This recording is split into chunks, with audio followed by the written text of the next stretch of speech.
essence, in economics, pandemic did not change dramatically the research work.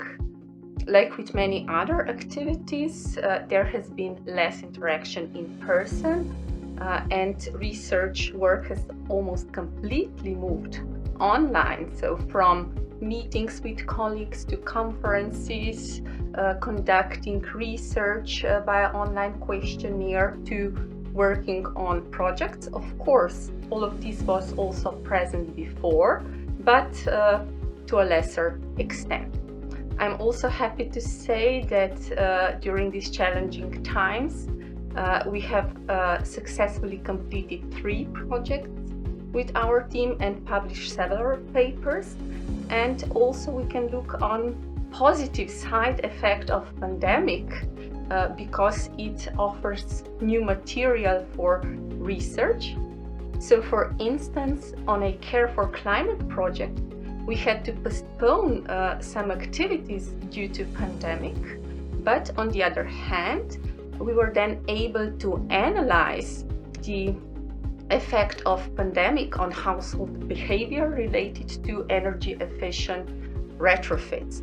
And surprisingly, we found out that the pandemic did not have a negative effect on renovation activity. So as people spent more time at home, they also had more time to undergo renovation, and they have become more aware of certain deficiencies in their home and also felt greater need for home improvements.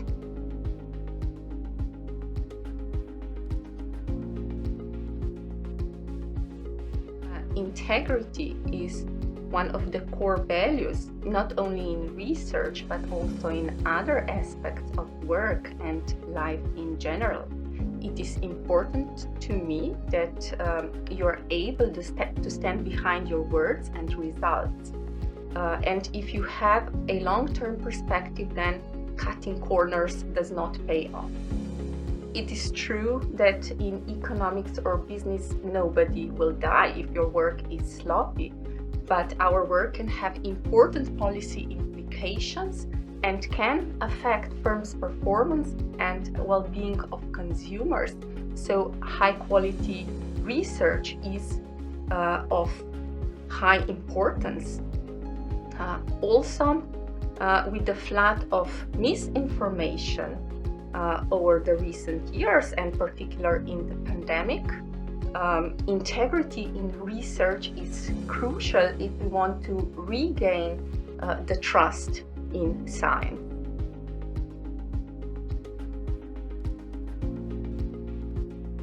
Certainly the biggest challenge for me was balancing teaching and research work with family life. Due to closed schools and too many quarantines we ended up in. Since my core research is on efficiency, in fact I had to practice what I teach at work. Online teaching was much more challenging, but at the same time a bigger learning experience, and Zoom lectures were the best solution at that time, but personally I prefer returning to lecture rooms. It is fair to say that during the last 2 years all activities have suffered to a certain extent, but you try to do your best in a given situation. Overall, I think that as an institution we showed a great ability to adapt to new situation, a lot of devotion and continuity and persistence in our work. I would also like to stress that all of this would not have been possible without a remarkable team and without their cooperation and devotion. And I also think that responsibility towards the team helped me also to do my part of the work. Also deadlines helped, although I have started to notice that they are now causing me much more stress than they used to due to too many things outside the control. So as a result, I have become much more selective in choosing new projects.